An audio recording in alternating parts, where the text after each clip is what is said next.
안녕하십니까? 해총법사입니다. 가장 낮은 곳에 자리한 것이 바다라지만 나 태어나서 단 한 번도 바다를 내려다보지 못했다. 바닷가에 서면 왜 바다는 그리 높아 보이는 것일까? 수평선 위를 떠가는 배 왜 올려다 보야만 하는 것일까? 결코 내려다볼 수 없는 그대, 바다라는 이름의 고원, 이 바라봄의 모순이여. 추사 김정희의 이야기를 전해드리겠습니다. 추사는 좀채 남을 인정하는 법이 없었습니다. 남이 한 것은 헐고 제 것만 최고로 쳤습니다. 아집과 독선의 찬 언행으로 남에게 많은 상처를 입혔습니다. 그가 단골로 꺼내드는 카드는 내가 중국에 갔을 때 실물을 봤는데 였습니다. 보지 못한 사람들은 그 한마디에 그만 꼬리를 내렸습니다. 조선에서는 그의 경지를 넘볼 사람이 없었습니다. 중국 학자들도 그를 호들갑스럽게 높였습니다. 재료도 중국제의 최고급만 골라 썼습니다. 사화에 휘말려 헌종 5년 9월 전라도 강진을 출발하여 제주도 유백길에 오른 추사 김정희는 초이 선사를 만나기 위해 잠시 해남 대흥사에 들렸습니다. 그리고 대웅보전 현판의 글씨를 보고 누가 썼냐고 물어봤습니다. 이광사의 글씨라고 하자 그는 촌스럽다며 당장 떼어내 버리라고 합니다. 그리고 자신이 직접 현판을 써주며 대신 걸게 합니다. 헌종 14년 12월 6일 추사는 제주도 유배에서 해배됩니다. 8년 3개월 만에 제주도 유배 생활을 끝마치고 교분을 나누던 초이 선사를 뵙기 위해 다시 해남 대흥사에 들러 자신이 쓴 현판을 올려다봅니다. 그리고 그 편액 속에 담긴 자신의 교mon과 독선을 깨닫습니다. 그리고 추사는 스스로 명필 이광사의 글씨를 못 알아보았으니 이광사의 현판을 다시 걸고 자신이 쓴 편액을 내리라고 말합니다. 추사 김정희는 8년여간의 힘든 유배 기간 깊은 자아성찰을 통해 타인의 부족함도 포용하고 자신을 버릴 줄 아는 지혜를 깨달은 것입니다. 그리고 추사는 대웅전 우측의 백설당에 무량수각 현판 글씨를 써줍니다. 지금도 남아있는 추사의 편액은 겸손하게 자신을 낮추면서도 모두를 포용할 것 같은 자태로 대흥사 대웅전 곁을 지키고 있습니다. 군에서 발생하는 사고들을 살펴보면 업무나 훈련 중에 일어나는 물리적인 사고도 있지만 동료들과의 불화에서 시작되는 인사사고가 꽤 있습니다. 오늘 법문을 통하여 매일 눈뜨면 만나야 하는 후임, 동기, 선임, 간부님들과 어떻게 화합할 수 있는지, 그리고 더 나아가 법당에서 만나는 도반들과 어떻게 좋은 관계를 유지할 수 있을지 그 방법을 부처님의 말씀을 통해 찾아보겠습니다. 동료들과 화합하는 방법 첫 번째로는 동료들의 단점은 덮어주고 내 단점은 고치는 연습을 하라는 것입니다. 여러분들이 만나는 동료들을 한번 살펴보시면 정말 다양한 군상들을 하고 있을 것입니다.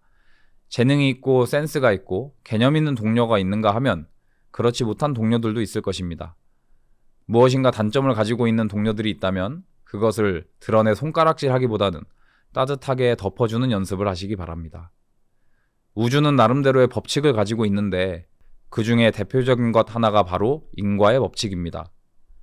원인이라는 씨앗을 심었으면 반드시 결과라는 꽃과 열매가 있다는 법칙이지요.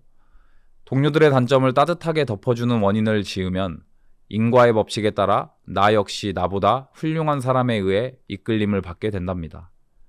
다른 사람의 단점은 덮어주고 보완해주며 자신의 단점은 부단히 고치려고 하는 사람은 몸과 모르게 사람을 끌어당기는 에너지를 가지고 있답니다. 그 밝은 에너지로 동료들의 마음을 얻어보시기 바랍니다.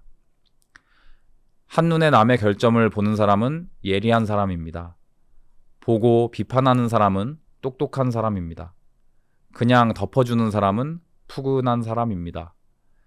그 결점을 보완해주는 사람은 지혜로운 사람입니다. 돕고도 말이 없으면 그는 거룩한 사람입니다. 동료들과 화합하는 방법 두 번째는 동료들의 단점은 곧 나의 단점인 줄 알라는 것입니다. 대학 시절에 심리학에 관심이 많아서 여러 심리학 전공 수업을 첨강했는데요. 공부를 하고도 마음이라는 큰 주제에 대한 이해가 속 시원하지 않았습니다. 그래서 나름대로 저를 만족시키는 세밀한 마음의 지도를 찾아다녔는데 그때 발견한 지도가 바로 유식학이라는 학문입니다. 유식학은 흔히 동양의 심층 심리학이라고도 하는데 오로지 유, 의식, 식을 씁니다. 실제는 없고 오로지 의식만 있다는 것을 모토로 하는 심리학이지요. 이 세상은 자신의 정도만큼만 펼쳐집니다. 이제부터 동료들에게 단점이 보인다면 그 결점이 일란성 쌍둥이처럼 내 속에도 있다는 것을 명심하기 바랍니다. 남의 결점은 내 것으로 알면 다른 사람을 탓하는 버릇이 점점 줄어들고 이런 사람은 자연히 동료들의 사랑을 받게 되겠죠. 동료들과 화합하는 방법 세 번째는 내 옆에 있는 동료들을 칭찬하는 연습을 하라는 것입니다. 여러분은 군생활 동안 누군가에게 꾸지람을 받거나 비난을 받아보신 적 있나요? 그럴 때 여러분들의 기분은 어떻습니까? 기분이 썩 좋지는 않았을 겁니다.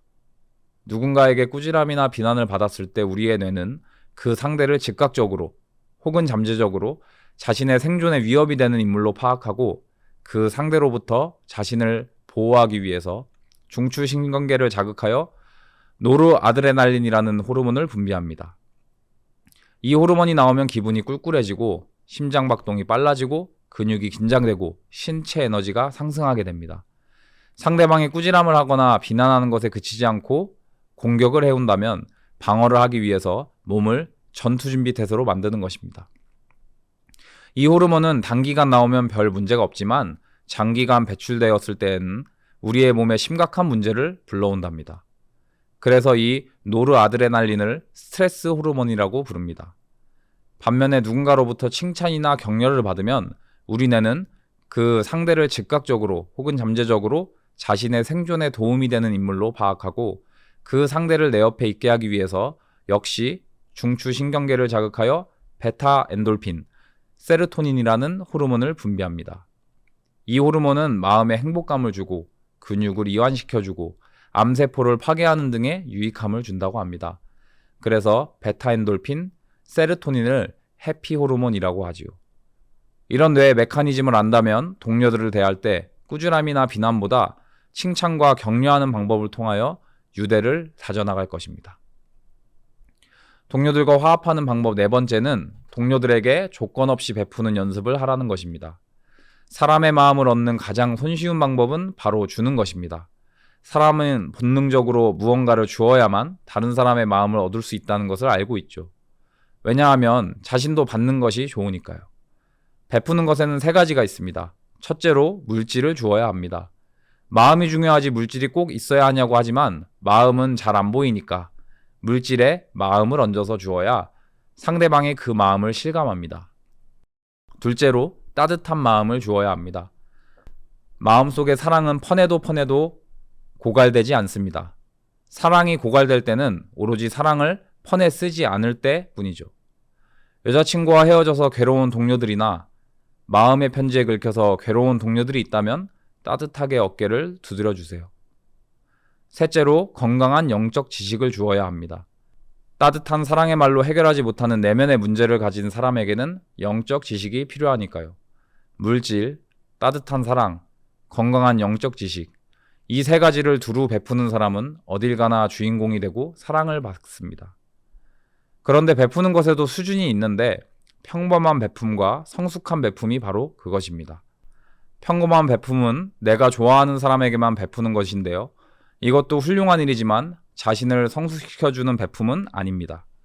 세밀히 살펴보면 상대방이 좋은 것은 상대방에게 내가 좋아하는 요소가 있기 때문이니 너를 좋아해 라고 말하지만 사실은 나는 나의 기준을 좋아해가 정확한 표현이겠죠.